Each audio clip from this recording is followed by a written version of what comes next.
tell me how this thing works. All right, well, guess we'll figure it out. Let's see, does this thing click? All right. Okay, that's me on the left. I was certified in 1988 in college, and that was my certification dive. It was March in Massachusetts. The water was 2 degrees C. That is a rental wetsuit that I was not the first person to pee in. And when I got certified, I was immediately just blown away by scuba diving and by marine life, and I started doing underwater photography, combining my love of photography that I'd had since high school with my new interest in diving. And of course, you know, I started locally, filming the things that are in New England, just like anyone does when they get certified. They explore their local waters, even things as large as basking sharks we have in New England. And then, yes, we actually had a beluga whale show up at one point. That was amazing. Never happened again. I wish it would. As time went on, I got more interested in photography, and I started traveling the world, as we all have done, to have adventures, scuba diving and photographing animals just kind of everywhere. And I really loved big animals. I loved whales and dolphins and sharks. And of course, everybody loves sharks because, you know, you can get more traction with shark images. But I was really interested in animals that interact a lot with you. So I loved dolphins and whales and stuff. And then, of course, you know, everyone's going to go through the phase where they started getting into the little stuff. But traveling the world doing photography was a great adventure. I started leading dive trips after a while, left my day job, and eventually, you know, I had been published in tons of magazines, and I'd done 7 books of underwater photography. I just condensed like a lot of time into make it sound really easy. Then I met this lovely girl who's sitting right here in the front, Christine, and we met at a dive club. So, you know, I knew that I had to meet a woman that dove because nobody else was going to put up with this shit. So we started diving together, and there's Christine with, anybody remember that rebreather? I think you were on that trip, Chris. I think you were in the water for that picture. Yeah, my wife is the one on the right. And then we got to go to some amazing places. We went to the airplane graveyard in Kwajalein, where we photographed all kinds of stuff, and we made a film there. But I'll come back to that. We went to Truck Lagoon, but then something seminal happened in my life in 1992. I saw a documentary by Howard and Michelle Hall called Shadows in a Desert Sea. And I had been dabbling in cinematography, but like I really was taken by that film, and it transformed me into wanting to be a serious underwater filmmaker and really tell stories about the underwater world. And I really felt that that was the way I could share my passion and my love of the ocean with other people. And I had this crazy idea one day. I said, I want to make a show. Because at the time, the Crocodile Hunter was pretty popular. You know, I said, I want to make a show that combines Jacques Cousteau and the Crocodile Hunter, sort of like an underwater crocodile hunter, the adventures of this cool scuba diver guy who travels around the world having adventures and teaching people about the ocean. And she said, well, who's going to be the host? And I said, I don't know, we need someone that's a good diver, that's kind of fun on camera, you know, kind of knowledgeable. And she says, well, you should be the host. So I don't want to be the host, man. I want to be the cameraman. Like, I'm a cameraman. And so we came up with this idea where I'd be the cameraman host. And so we invented this show, Jonathan Bird's Blue World. Yes, I get to have my own name in it. That's pretty awesome. And it's about this crazy underwater cameraman that travels around the world having adventures and teaching people about marine science. It's a very science-focused show with an underwater adventure sort of angle, and that's the best way to get people interested in marine life and protecting and doing conservation of the oceans, is to make them love the oceans. Just like Jacques Cousteau said, people protect what they love. And so our main plan is to go around the world and have some adventures and share them with people. And we immediately started out on PBS in the United States, public television, and we did 4 seasons, and we won 8 Emmy Awards for the show. But then in 2012, we realized that more people watch YouTube, and especially younger people, the kind of people that really watch the show. I mean, I watched Jacques Cousteau when I was 12. Nobody ever marketed Jacques Cousteau's The Undersea World of Jacques Cousteau at children. It was not a children's show. But I will bet you that everyone in this room of a certain age watched it when they were 12, okay? So it wasn't a kid's show, but you watched it when you were kids. So we make Blue World as a family-friendly show. Honestly, I make it like, let's not reinvent the wheel. I make it kind of like a Jacques Cousteau episode. And we just put it out there and keep it family-friendly. And we have a lot of younger viewers. So we realized that we should move to YouTube because that's what our kids were watching. So we moved to YouTube in 2012, and we're now up to 1.2 million subscribers as of yesterday, actually. It was pretty cool. And we've done episodes locally. We started the show with a pilot in 2001, which is strange to me because that was actually 22 years ago we did the pilot. If you watch the episodes from the pilot, which are on YouTube, I look like I'm 12. And then, we started branching out and having adventures, and the show started out really with a focus, again, on my love of big marine life. So traveling, and one of the ways that we got to go to places that we're a small little show, how do we have the budget to go to Antarctica? Well, I had been leading a lot of dive trips, and so I started having dive trips that we would lead for the purpose of doing a Blue World on the side. And many of the people that were on those dive trips loved that. They wanted to help because it gave them something fun to do on their dive trip. And so they wanted to carry lights or be in the shots or whatever. And so we had a lot of fun with that. And we got to go to great places. Becky's been there like 27 times. I've been twice. I'm delighted. And I've, got to have some adventures hey, look, Darwin's Arch when it was still an arch. And we got to go to great places because we were leading groups. If it seems like I'm trying to go fast, I am. We got to have a lot of great adventures. I don't know why there's so many slides in this. I can just click them. A lot of our expeditions came out of seeing things on TV. When BBC Blue Planet did that thing about the island of the sea snakes, like I had to go there. I had to ask around, where is that? Some island, Manuk, in the middle of Indonesia. You need a liveaboard to get there, and it's like 2 days from any normal town. We put together a group, we chartered a boat, and off we went, and we filmed the sea snakes, and we made an episode out of it. So what this has been for me is just a wonderful way to sort of see all the things that the ocean has to offer that have excited me and then share them with other people. All of these episodes are on YouTube. You can watch any one of them anytime. They're free. There's, you probably have to sit through an Adidas ad first or something. I don't know. By the way, we have nothing to do with what ads they run in front of the show. We've gotten to go blackwater diving. We filmed the infamous Penis Sea Star. We've been to Jellyfish Lake. We had to see like all the fun. We've been to Australia, Cod Hole, filmed dolphins in the Bahamas, and played with dolphins.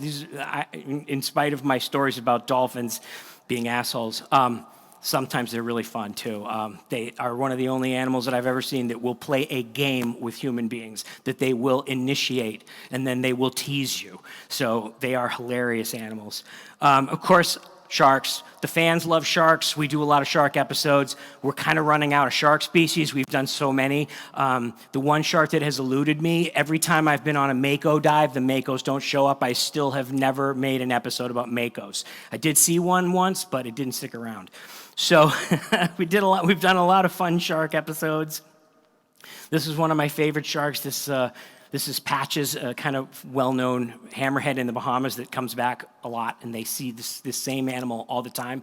And I think we point that kind of thing out in our show. It's like, this is an animal that the locals have given a name. They see it all the time, year after year after year. They're not just random fish in the ocean. These animals have lives and homes, and they do the same thing every day. Like, they're very much like us. They probably have coffee and they need to go to the bathroom for a while before they, can go to work after they have breakfast. Like, I don't know. There's a lot of things they have to do, but these guys are dicks.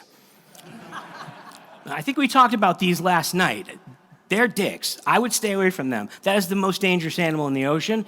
If they were any bigger, we would not be able to go in the ocean. And the Titans are like pretty big, actually. So one of the other things that's been great about this show is being able to work with my friends. And I have not gone out and said, I'm going to go find the greatest cameraman that ever existed to work on my show. No.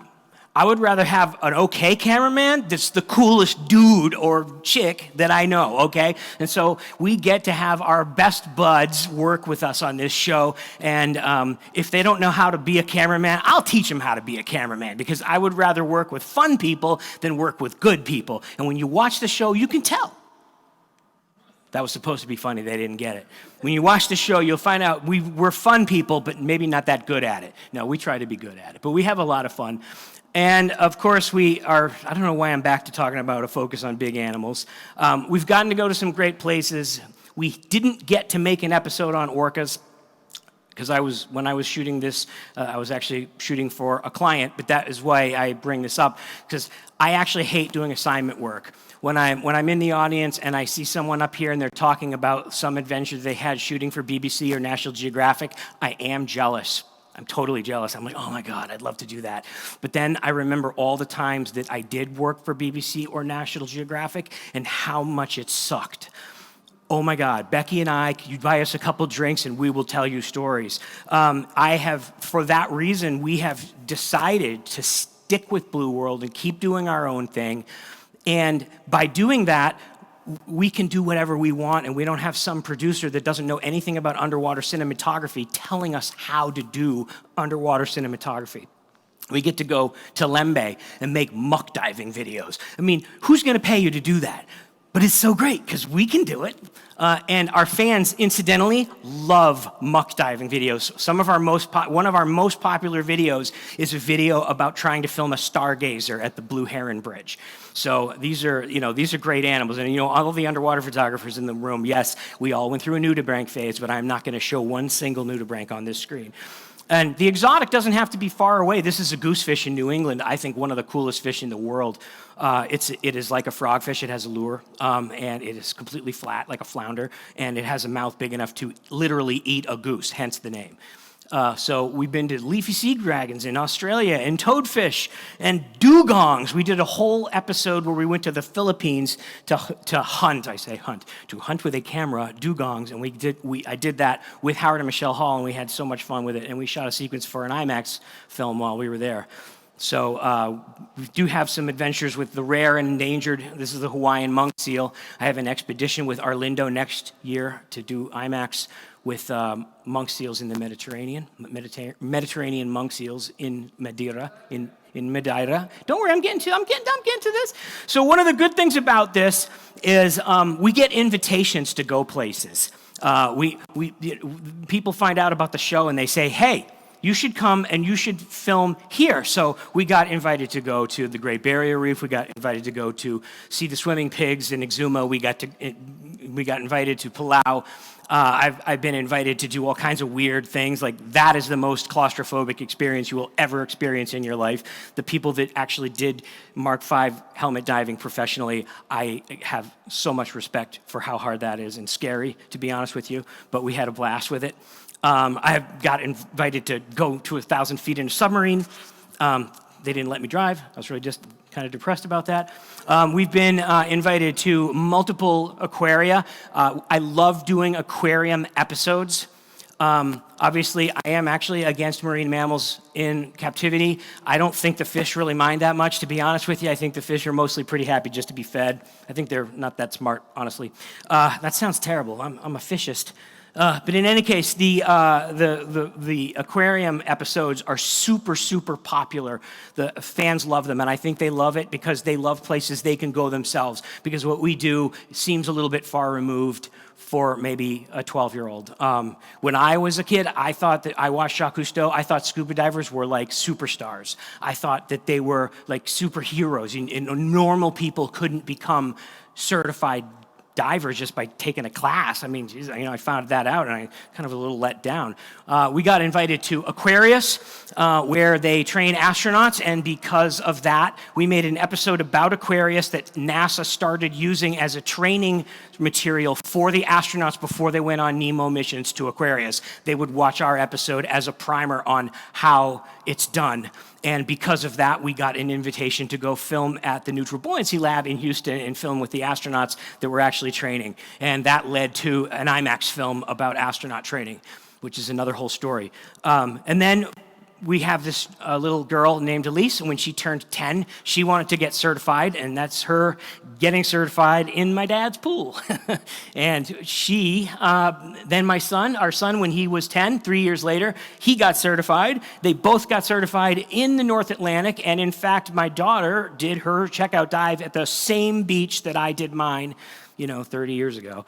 And so we started having family diving episodes where we would travel around the world as a family making episodes. Now, when the kids were little, it was a little bit like you had to drag them, because they're, Dad, it's much more fun to be on my phone. No, it's not. It's more fun to go diving. And I remember a great story. We were all about to go on a shark dive, and I said to our daughter, who at the time was like 13, I said, hey, Elise, you want to go on a shark dive? And I thought she was going to be like, yeah! And she was like, I don't know, is anybody else going? I was like, really? Get in the fucking water. So we take the kids everywhere. Our kids' passports are very full of stamps, and they've been to a lot of countries. We went to South Australia with them a couple of years ago to see the giant cuttlefish. And then we've been wreck diving with them. I don't know why there's a picture of a frogfish on my camera. There's Christine, I think. Is that you? Feeding a wolffish in Eastport, Maine. We have a pet wolffish. But then here's what happened. I got certified to cave dive in 2015. I made the mistake of doing an episode with cenotes in Mexico with a friend of mine, and don't do it.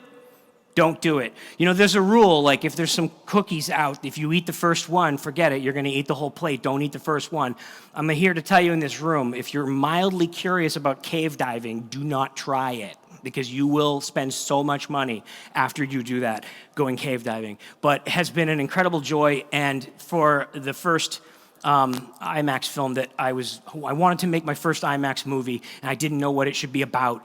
And I went to the Crystal Caves of Abaco with Brian K. Cook, and I found the topic. I found the thing that I wanted to make my first IMAX film about. And so I was very lucky. I trained in one of the most beautiful caves in the world, the Crystal Caves of Abaco with Brian K. Cook. Incidentally, the 2018 recipient of the Golden Balls Award. And in fact, the reason we founded the Golden Balls Award, because we awarded it to him by clipping it between his legs on the dive. So that's what we did. And so this led to a bunch of cave diving around the world, and the fans started going, what's with all the cave diving episodes, Bird? And it's like, well, I really like it, so I'm just going to keep doing it. So we did all this cave diving. Oh, look, it says we're out of time, and I'm not even to the Portugal part. I know he's not going to cut me off because I didn't get to the Portugal part yet.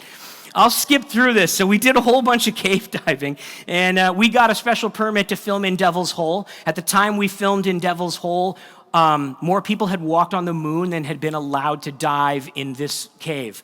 But we had a special permit for an IMAX film under the person that was the head of the research project going on there, and we got to dive there. And I did not, at the time, appreciate how incredibly special it was to get to do that. I know there are a number of cave divers that have told me that they would like to kill me because I got to dive there.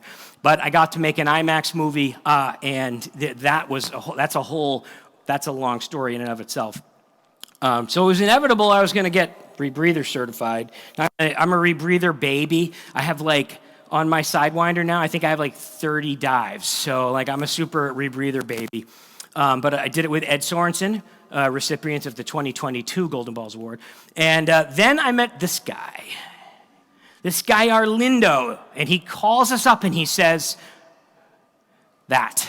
And we said, Portugal? Portugal? Really? And he says, yeah. And I said, listen, I cannot go to Europe and make episodes and not bring Christine. Christine has a real job. She's a doctor. She only goes on about a quarter of the shoots because, someone's got to make some real money in the family.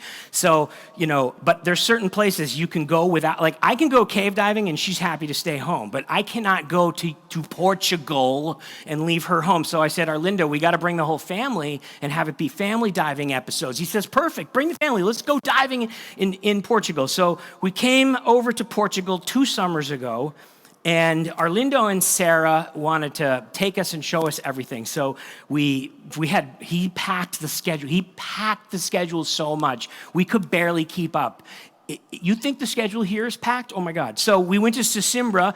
Elise became friends with an octopus that inked me.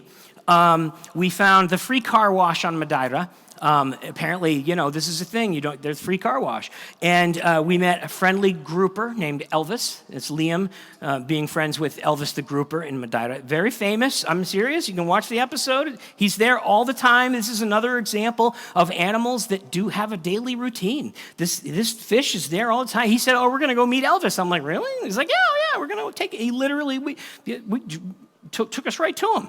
So Liam became friends with an octopus there, and then we went to Porto Santo, and we discovered the amazing wreck diving that's there. And this is, I think, what's interesting is I believe that Portugal is like a microcosm of the best diving. Because what do you like? You like cave diving, you like wreck diving, you like reef diving, you like marine life diving, you like big animal diving. It's kind of all in Portugal. You can do it all in one country. We loved this wreck so much that we were supposed to do a different dive for the second dive, and we came out and we were like, no, we're going to do the Corvette wreck again. Then the next day we did the Madeirans, which was mentioned, I think yesterday in one of the talks. Just a wonderful wreck that's just crystal clear water. I mean, it doesn't look crystal clear, but look how big that wreck is. I mean, it's very clear water, and just incredible clear water wreck diving. Then we went down to Porto Covo, where we found an underwater wine cellar, and I'm not allowed to give away the location of it because it's top secret. But when we found it, we stole some wine. Okay, with permission, and we drank it, and that was fun. But Joaquim Parina is this sort of, I don't know, wine crazy guy who's aging wine underwater, and he firmly can argue why it makes the wine better. I don't know if it makes it better, but I know it was good. I can tell you that much. Then we found out that Arlindo rides motorcycles. And contrary to my wife's happiness about this, I like motorcycles too.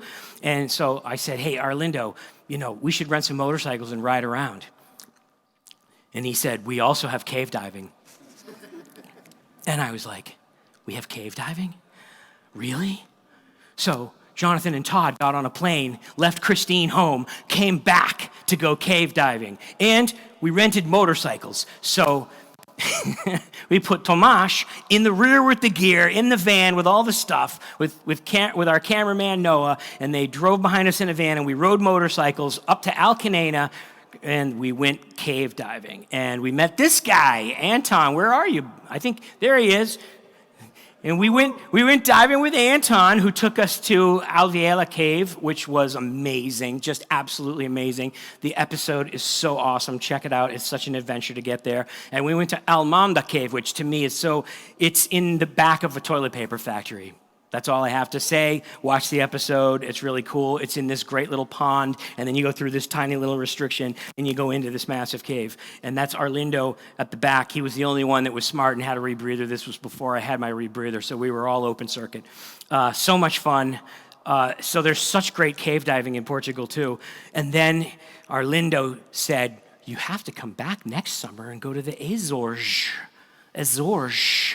So we came back and we went to the Azores on the wind and water. Is it water and wind? Water and wind. I can never get it right. This lovely, if you ever get a chance to go on this boat, oh my God, you're going to love it. It's this great catamaran liveaboard with just a few people, and you have these little itineraries that are custom. You can go anywhere you want. It's really awesome. The captain's hilarious. And we went, of course, to the most famous dive site where they have the sickle fin devil ray, which is potentially the greatest name of an animal ever. The sickle fin devil ray. Everybody else would just say it's a mobula, but no, it's a sickle fin devil ray. They're actually quite large. I expected mobulas to be smaller. They're pretty much like the size of small mantas. So, and there's a lot of them. And we had some really good adventures in the Azores. And I can't do too many pictures because I know I'm way over time. But we went to Santa Maria. We went to the big island, São Miguel. Right. I'm good with names. That's why I'm good at this. And the Formigas islands, which are just really a bunch of rocks with a a lighthouse on them, had some just amazing macro life. So we did this itinerary around that eastern group of the Azores, and just wonderful, wonderful. I can't wait to come back and go to Pico. Everybody this week is telling me you have to go to Pico, so that'll be next. So in any case, Blue World TV, that's it. Well, I ran out of slides. Whew. I'm only 20 minutes over.